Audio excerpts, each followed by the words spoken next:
Já sentiu aquele frio na espinha só de ouvir falar em leão? Pois é. Milhares de pessoas, segundo a própria Receita, acabam caindo na malha fina todo ano. E muitas vezes, olha, por detalhes que poderiam ser esclarecidos.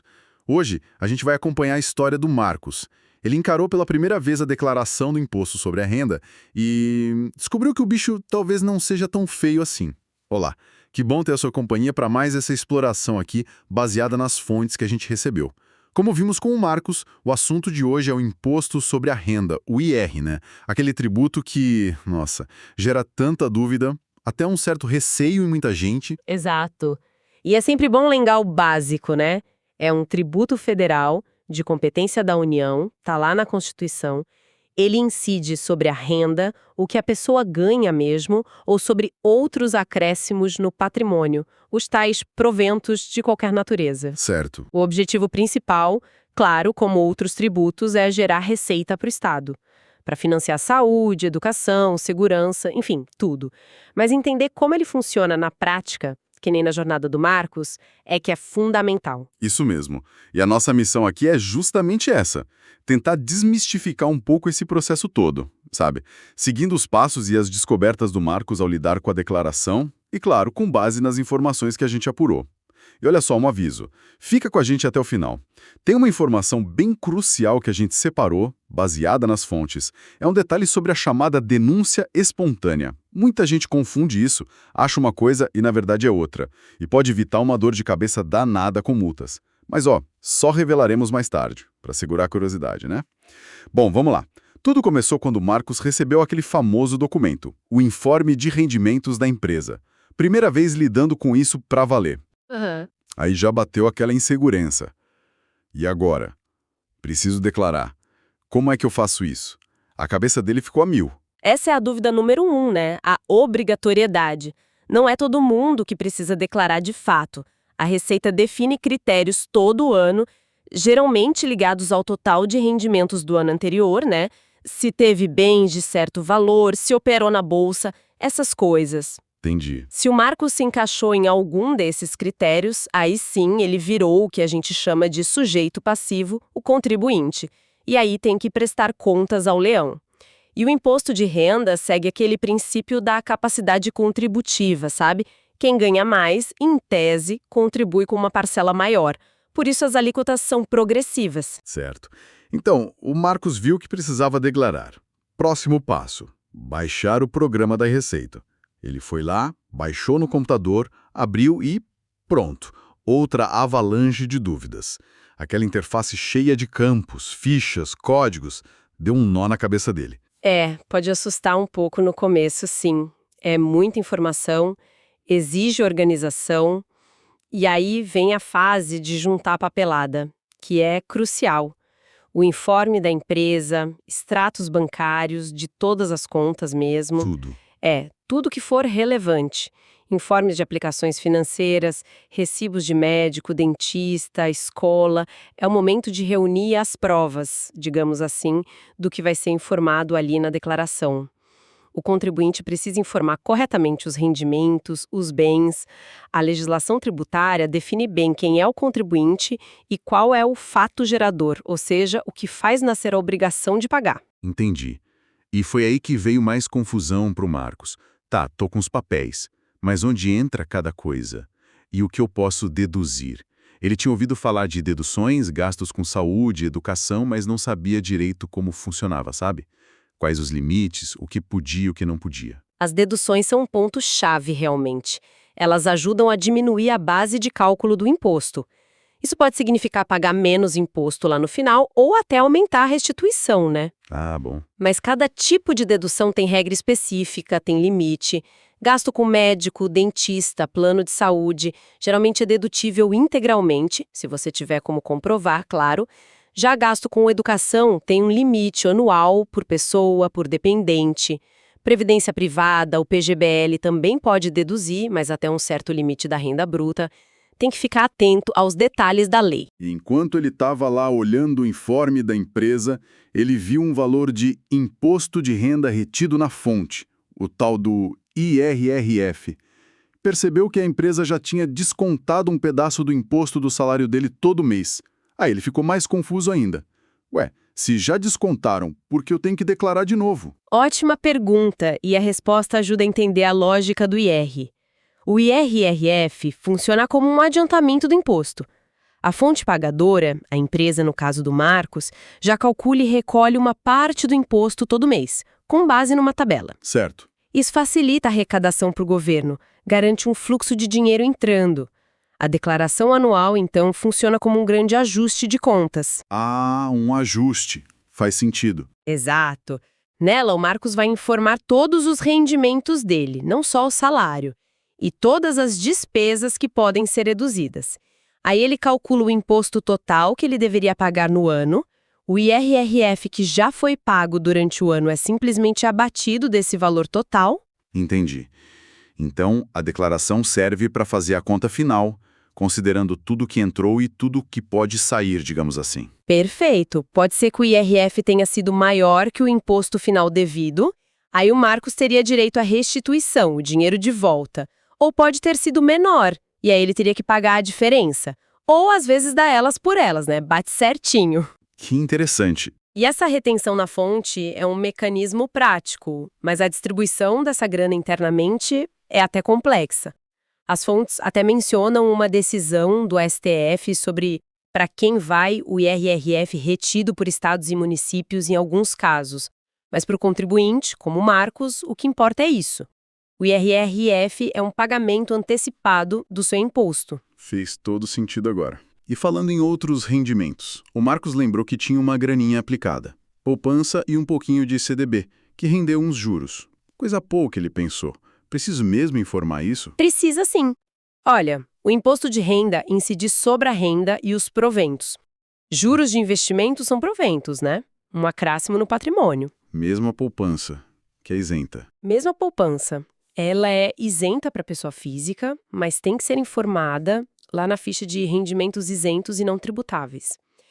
Já o rendimento do CDB, normalmente, tem tributação exclusiva na fonte. O banco já retém um imposto, mas mesmo assim tem que declarar na ficha específica de rendimentos sujeitos à tributação exclusiva definitiva. Ué, mas se é isento ou já foi tributado, por que declarar de novo? Parece meio redundante, não? Não é bem redundância, é para controle e cruzamento de dados. A Receita quer ter a foto completa do patrimônio da pessoa e como ele variou. E isso também tem a ver com aqueles princípios tributários que as fontes comentam, sabe? Generalidade, universalidade. A ideia é que o imposto alcance todo mundo e toda forma de ganho, para ser justo. E a progressividade que a gente vê nas alíquotas busca fazer com que quem ganha mais contribua mais. Declarar tudo ajuda a Receita a verificar se isso está funcionando. Entendi a lógica por trás, ok. Bom, o Marcos foi lá preenchendo ficha por ficha. Gasto médico aqui, informe do banco ali. E no meio da digitação dos valores do informe da empresa, aconteceu. Digitou um número errado, trocou um 8 por um 3 lá nos rendimentos. Vixe! Só percebeu depois. Aí bateu o desespero. E agora? Fiz errado. Malha fina, multa. Calma, erro de digitação acontece. É humano, né? A própria legislação, como o Código Tributário Nacional, o CTN, prevê isso. Se for um erro simples, que a própria Receita consegue ver ao analisar, tipo uma soma que não fecha, ela mesma pode corrigir de ofício, sem grande alarde. Mas o ideal sempre é o contribuinte corrigir assim que perceber. Corrigir como? Enviando uma declaração retificadora. É uma opção dentro do próprio programa da Receita. O Marcos, no caso, percebeu o erro no valor. Ele deveria ter acessado a declaração já enviada, escolhido a opção de retificar, corrigido o número 3 para 8 e enviado de novo. Simples assim. Ah, Essa retificadora substitui totalmente o original. É o jeito certo e transparente de consertar o erro. ufa. Então tem solução. Mas e se a pessoa não corrige, mas de propósito? Tipo, para tentar pagar menos imposto. Aí a coisa complica, né? Aí a história muda completamente. Uma coisa é um erro, um engano. Outra coisa bem diferente é agir com dolo, fraude ou simulação, como diz a lei. Omitir rendimento de propósito, inventar despesa falsa, isso é grave. Se a Receita pega, além de cobrar o imposto com juros e multa, que pode ser bem pesada, tipo 150%, Nossa, pode até virar crime tributário. A retificação espontânea serve para corrigir erro de boa-fé. A má-fé? Bom, aí as consequências são outras. entendi. Uf, o Marcos, que só tinha errado na digitação mesmo, ficou bem mais aliviado. Corrigiu o erro, mandou a retificadora, conferiu tudo mais umas 5 vezes, respirou fundo e clicou em entregar declaração. Que alívio. E a surpresa veio logo depois. Ao olhar o recibo, ele tinha um valor a restituir. Viu só? A restituição acontece justamente por aquilo que a gente falou antes. Se a soma do imposto que foi retido na fonte, o IRRF, e talvez outras antecipações que ele fez, for maior que o imposto final calculado na declaração, depois de todas as deduções, Aham. a Receita devolve essa diferença. É o dinheiro dele mesmo, voltando para o bolso dele. Que legal. A jornada do Marcos, né?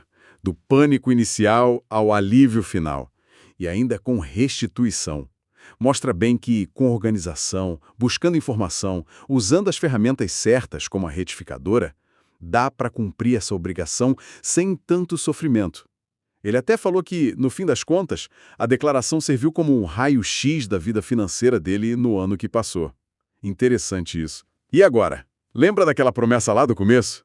Da informação crucial sobre a denúncia espontânea e a confusão que rola? Lembro sim. Chegou a hora de esclarecer isso. Pensa na seguinte situação. O Marcos entregou a declaração direitinho, mas só depois percebeu que esqueceu de pagar o imposto devido dentro do prazo. Aí ele corre, gera guia com juros, paga antes de qualquer cobrança da Receita.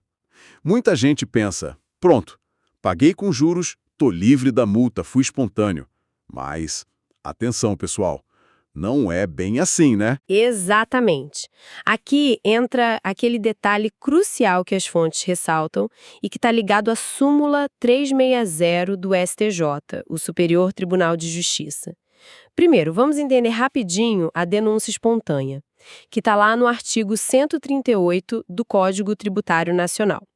Ela existe sim e serve para afastar as multas chamadas punitivas. Punitivas. Aquelas por ter feito algo errado contra a lei, sabe? Tipo, multa por não declarar ou por declarar com informação falsa.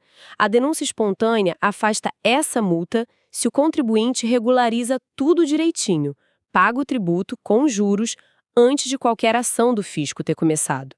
É um incentivo para a pessoa se corrigir sozinha. Ok, então a denúncia espontânea perdoa a multa por ter feito algo errado se a pessoa consertar e pagar antes da Receita descobrir. Mas qual o problema no caso do Marcos, que só pagou atrasado o imposto que ele mesmo declarou certinho? O problema é que o imposto de renda da pessoa física, esse que a gente apura na declaração anual, é um tipo de tributo chamado sujeito a lançamento por homologação. Lançamento por homologação. O que é isso? Traduzindo. Na prática, significa que o próprio contribuinte, o Marcos, no caso, é quem calcula o imposto, informa esse valor na declaração e já tem a obrigação de pagar. A Receita depois só confere, ou seja, homologa esse cálculo que ele fez. Certo, ele mesmo calcula e diz quanto deve.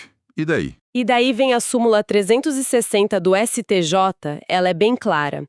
O benefício da denúncia espontânea não se aplica aos tributos sujeitos a lançamento por homologação, regularmente declarados, mas pagos a destempo. Opa, peraí. Traduzindo para o caso do Marcos que pagou atrasado. Se ele entregou a declaração no prazo, informando lá que devia, sei lá, R$ 500 de imposto, ele mesmo já constituiu essa dívida com a Receita, certo? Se ele só foi pagar esses R$ 500, mais os juros, um mês depois do vencimento, mesmo que por conta própria, antes de qualquer cobrança, Ele ainda vai ter que pagar a chamada multa moratória, que é a multa simplesmente pelo atraso no pagamento de uma dívida que já era conhecida e declarada por ele mesmo.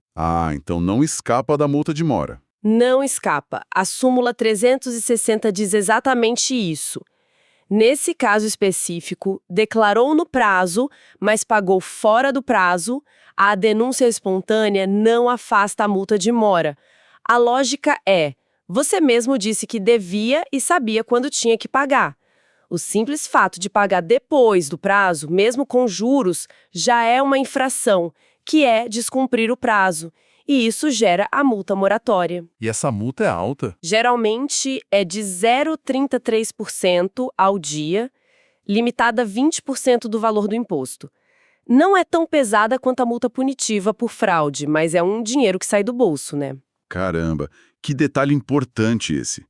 Então, resumindo, a denúncia espontânea, lá do artigo 138, serve mais para quem omitiu algo ou não declarou, e aí corre para consertar antes do fisco agir. Mas para quem declarou certinho e só atrasou o pagamento, a multa de mora vem de qualquer jeito, mesmo pagando espontaneamente com juros depois? Exatamente essa é a interpretação que o STJ consolidou na súmula 360. É fundamental entender essa diferença para não ter surpresa desagradável depois, achando que pagar com juros resolveu tudo. A multa punitiva pela omissão pode ser afastada, mas a multa moratória pelo atraso no pagamento do que já foi declarado, essa não. Ficou alerta, então. Uma informação valiosíssima que a gente tirou das fontes e da jurisprudência. E assim, olha só, seguindo os passos do Marcos, a gente passou por várias etapas do imposto de renda, né? Desde a obrigatoriedade, retenção na fonte, o preenchimento em si, como corrigir erros, até esse ponto super importante sobre pagamento atrasado e denúncia espontânea. É isso aí. Esperamos que essa análise mais a fundo, tentando conectar a teoria com a situação prática do Marcos, tenha ajudado a trazer um pouco mais de clareza sobre esse tributo que, querendo ou não, faz parte da vida de tantos brasileiros. O objetivo é sempre esse, né? Tentar transformar um pouco daquela apreensão inicial em conhecimento, em organização. Com certeza. Muito obrigado pela sua companhia nesta nossa exploração de hoje. E agora, pensando em toda essa jornada do Marcos e nas informações que a gente dividiu aqui, queremos lançar uma pergunta para quem nos ouve. Qual foi o maior desafio, sabe, a maior dúvida ou até o maior perrengue que já surgiu para você ao lidar com o imposto sobre a renda? Conta pra gente, compartilhe sua experiência.